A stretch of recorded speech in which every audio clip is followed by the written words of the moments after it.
ಕಾವೇರಿ ನೀರನ್ನು ತಮಿಳುನಾಡಿನ ಭಾಗಕ್ಕೆ ಬಿಡದಂತೆ ಒತ್ತಾಯಿಸಿ ಚಿತ್ರದುರ್ಗದಲ್ಲಿಂದು ಬೃಹತ್ ಪ್ರತಿಭಟನೆ ನಡೆಸಲಾಯಿತು.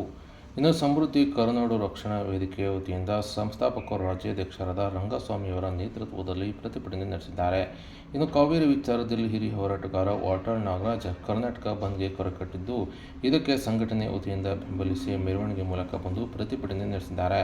ಇನ್ನು ಕರ್ನಾಟಕ ರಾಜ್ಯಕ್ಕೆ ಮೊದಲಿನಿಂದಲೂ ಸಹ ಕೇಂದ್ರ ಸರ್ಕಾರವು ಮತ್ತು ರಾಜ್ಯ ಸರ್ಕಾರವು ಅನ್ಯಾಯ ಮಾಡಿದೆ. ಈಗ ತಮಿಳುನಾಡಿಗೆ ಕಾವೇರಿ ನೀರನ್ನು ಪ್ರತಿನಿತ್ಯ 12,000 ಕ್ಯೂಸೆಕ್ ನೀರು ಬಿಡಲು ತೀರ್ಮಾನಿಸಿದ್ದು, ಇದು ನಮ್ಮ ರಾಜ್ಯಕ್ಕೆ ಅನ್ಯಾಯ ಮಾಡುವ ವಿಚಾರವಾಗಿದೆ. ಈ ಕೂಡಲೇ CWRC ಮಾಡಿರುವ ಆದೇಶವನ್ನು ಈ ಕೂಡಲೇ ಹಿಂಪಡೆಯಲು ಸೂಚನೆ ನೀಡಬೇಕು. ತಮಿಳುನಾಡಿಗೆ ಕಾವೇರಿ ನೀರನ್ನು ಬಿಡಬಾರದೆಂದು ಆಗ್ರಹಿಸಿ ಈ ಒಂದು ಖಾಲಿ ಕೊಡಗಳನ್ನು ಪ್ರದರ್ಶನ ಮಾಡುವ ಮೂಲಕ ಪ್ರತಿಭಟನೆ ನಡೆಸಿ ಜಿಲ್ಲಾಡಳಿತದ ಮೂಲಕ ಸರ್ಕಾರಕ್ಕೆ ಮನವಿ ಸಲ್ಲಿಸಿದ್ದಾರೆ.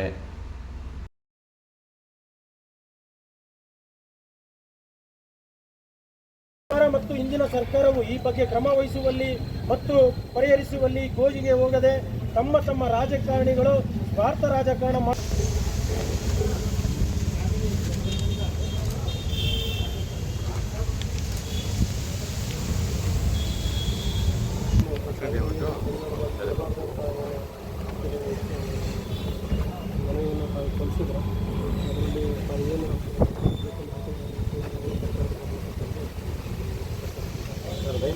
ಈಗ ಸರ್ ನಮ್ಮಲ್ಲಿ ಯಾವುದೇ ಪೊಲಿಟಿಕಲ್ ಪಕ್ಷ ಇಲ್ಲ, ನಾವು ಯಾವುದೂ ಆರ್ಥಿಕವಾಗಿಲ್ಲ. ನಾವು ವಿಭಿನ್ನವಾಗಿ ಹೋರಾಟ ಮಾಡಿದಾಗ ಮಾತ್ರ ಸರ್ಕಾರಕ್ಕೆ ನಾಚಿಕೆ ಆಗುತ್ತೆ. ಕಮ್ಮಿಗಾಗಬೇಕು ಅಂತ ನಮ್ಮ ವೈಯಕ್ತಿಕವಾಗಿ ಯಾವುದೂ ನೋವಿಲ್ಲ ಸರ್.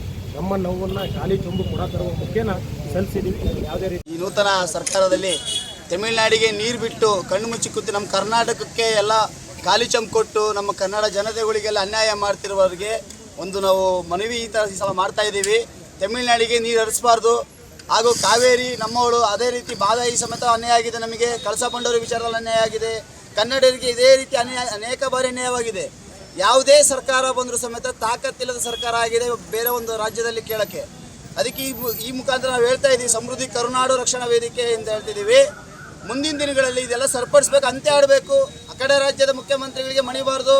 ನಮ್ಮ ರಾಜ್ಯ ನಮ್ಮ ತಾಯಿ ಮೊದಲು ಅಂತೇಳಿ ನಾವು ಏನು ಹೋರಾಟ ಮಾಡ್ತಾ ಇದ್ದೀವಿ, ಅದೇ ರೀತಿ ನಮ್ಮ ರಾಜ್ಯದ ಮುಖ್ಯಮಂತ್ರಿಗಳು ಅದೇ ರೀತಿ ಇರಬೇಕು. ಈಗ ಹೇಳಿದ್ದಾರೆ, ಮೊನ್ನೆ ತಾನೇ ಹೇಳಿ ನಮ್ಮ ರಾಜ್ಯದ ಮುಖ್ಯಮಂತ್ರಿಗಳು ಕರ್ನಾಟಕದ ಪರವಾಗಿ ಕನ್ನಡಿಗರ ಪರವಾಗಿ ನಾವು ಇದೀವಿ ಅಂತೇಳಿ ಅದನ್ನು ಉಳಿಸ್ಕೋಬೇಕಂತ ಹೇಳ್ತೀವಿ. ಇಲ್ಲವಾದಲ್ಲಿ ಮುಂದಿನ ದಿನಗಳಲ್ಲಿ ಏನು 224 ಕ್ಷೇತ್ರದ MLAಗಳು ಮನೆ ಮುತ್ತಿಗೆ ಹಾಕೋದಲ್ಲದೆ ವಿಧಾನಸೌಧನ ಮುತ್ತಿಗೆ ಹಾಕಿ ಸಮೃದ್ಧಿ ಕರುನಾಡು ರಕ್ಷಣಾ ವೇದಿಕೆ ರಾಜ್ಯಾದ್ಯಂತ ಕರೆ ಕೊಡೋದು ಅಂತೇಳಿ ಈ ಮೂಲಕ ಹೇಳ್ತಿದ್ದೀನಿ. ಕೆ. ರಂಗಸ್ವಾಮಿ.